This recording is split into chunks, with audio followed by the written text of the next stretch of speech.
Akhirnya kasus Jokowi naik ke tahap penyidikan, pastinya akan ada tersangka. Sementara seorang pengamat politik sampaikan bahwa inilah potret hukum di negeri ini. Sementara Jokowi yang kekeh tak mau tunjukkan ijazah, seperti tunjukkan kemaluan di depan umum tapi ingin tangkap dan penjarakan orang.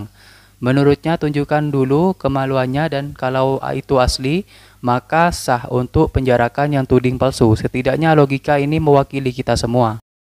Iya, kelamin kita juga nggak mau dilihatin ke orang kan gitu intinya. Nah Pak Jokowi nggak mau liatin kelaminnya, tapi orang mau ditangkap. Gitu. Ini yang terjadi sekarang.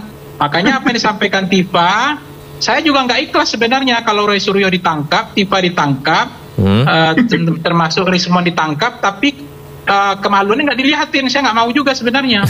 Bagusnya liatin kemaluannya. Nah memang benar, ternyata asli. Nah, tangkap aja tuh, nggak apa-apa, sah itu secara negara itu. Tapi kalau nggak dilihatin yang asli kemaluannya itu nggak dilihatin, ya jangan ditangkap.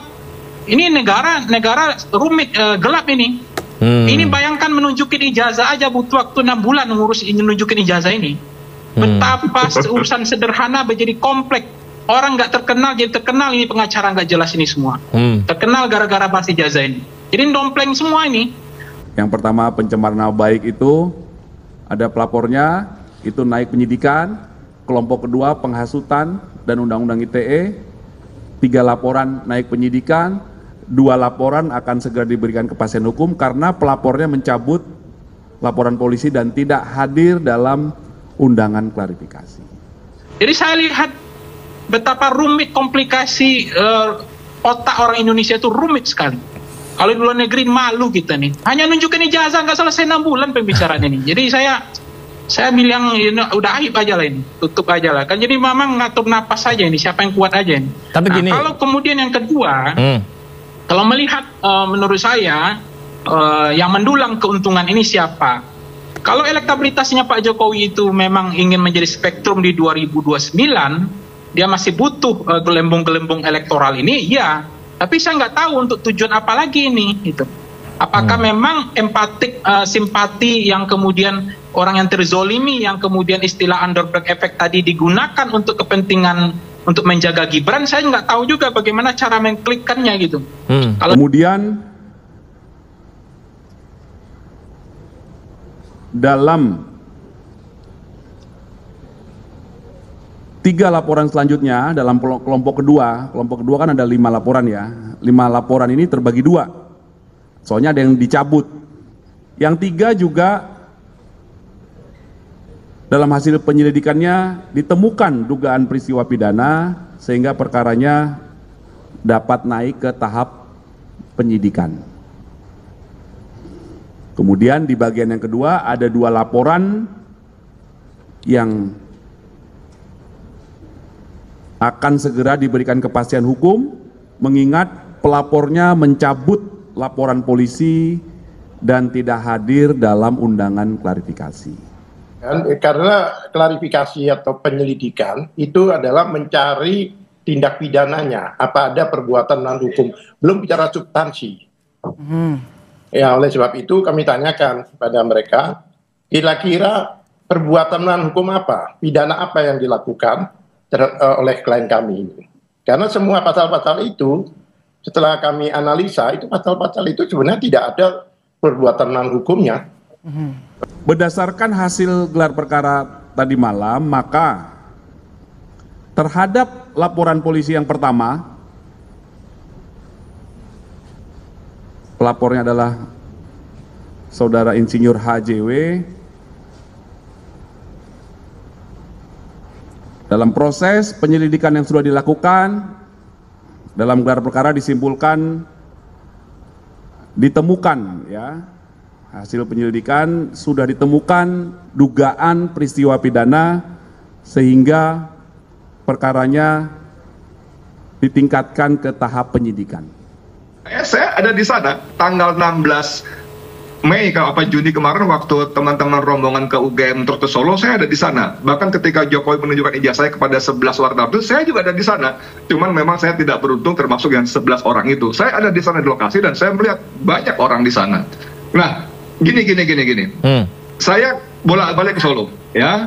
Dan dari situ saya juga tahu bahwa orang-orang yang datang ke rumah Jalan Sumber itu ada juga ini politik ini. By design, mereka adalah orang-orang yang berziarah, berwisata ziarah ke masjid MBZ itu, masjid apa itu ya yang dibangun itu, lalu ditawari ke sana dan si sopirnya dapat hadiah, ada yang 500.000, ada 1 juta segala macam. Oh, jadi memang didesain supaya tetap ada dalam orbit, masih dicintai rakyat, dikunjungi rakyat. Itu yang pertama. Teorinya ketika kita menjadi korban, kemudian kita dinarasikan sebagai pelaku, itu kan kontradiktif, tidak masuk akal. Ya kan, ini poinnya kita berjuang, dilaporkan langkah hukumnya jalan. Artinya apa? Artinya ada perlawanan di situ terkait hak hukumnya. Ya kan, ini kok bicara hukum, terkait langkah-langkah hukum yang sudah dilakukan, dihembuskan isu yang lain. Kenapa? Karena isu mengenai masalah hukum itu sudah di ujung tanduk.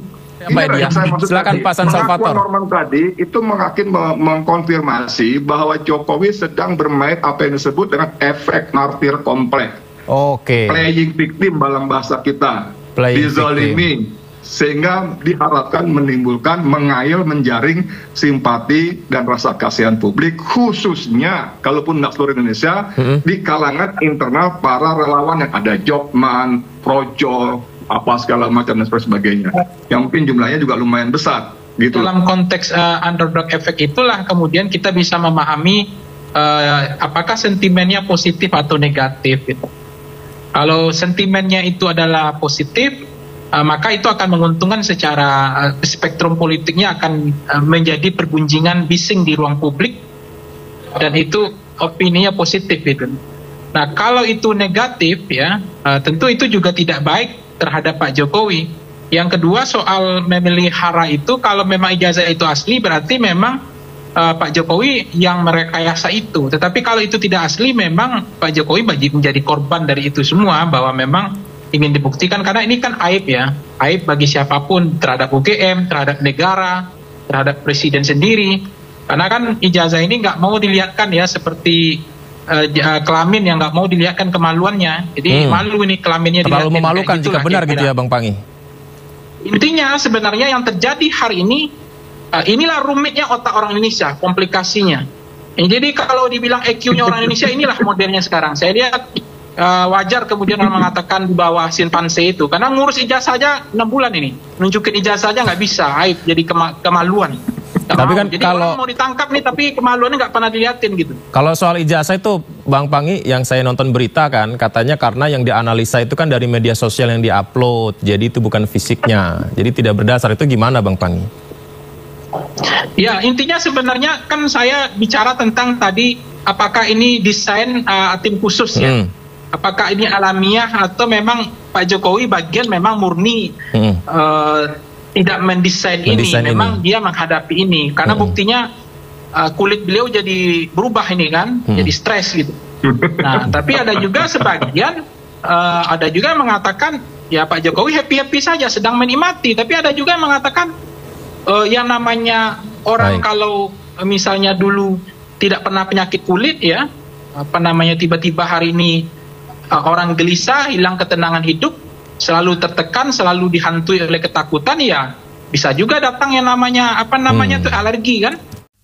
Kasus tudingan ijazah palsu Jokowi masuk babak baru, polisi temukan unsur pidana. Polda Metro Jaya resmi meningkatkan status perkara dugaan ijazah palsu Presiden Jokowi dari penyelidikan menjadi penyidikan. Keputusan ini diambil setelah gelar perkara yang dilakukan pada hari Kamis, menyusul ditemukannya unsur pidana dalam kasus tersebut. Ade Ari mengatakan penyidik Subdirektorat Keamanan Negara Direktorat Reserse Kriminal Umum kini menangani total 6 laporan terkait tudingan tersebut. Menurut Ade Ari, laporan itu dimaksud merupakan aduan Presiden Jokowi sendiri yang sebelumnya melaporkan kasus pencemaran nama baik dan fitnah kepada Polda Metro Jaya pada 30 April 2025. Laporan itu terdaftar dengan nomor Polda Metro Jaya. Dalam laporan tersebut, Jokowi menyebutkan 5 nama, yakni Roy Suryo, Noto Diprojo, Rismon Hasiholan, Egy Sujana, Tifazia Tasuma, dan Kurnia Tri Irona. Meski begitu, status mereka masih sebagai terlapor karena proses pembuktian masih berlangsung. Tak hanya itu, terdapat 5 laporan lainnya yang merupakan berlimpahan dari tingkat Polres. 3 dari polisi itu juga naik ke tahap penyidikan dengan objek perkara penghasutan. Namun demikian, polisi tetap akan menyelidiki 2 laporan terakhir untuk memastikan kepastian hukumnya. Barang bukti yang diserahkan Jokowi mencakup 1 flash disk berisi 24 tuntutan video YouTube, tangkapan konten dari media sosial X, fotokopi ijazah, dan legalisirnya fotokopi sampul skripsi serta lembar pengesahan.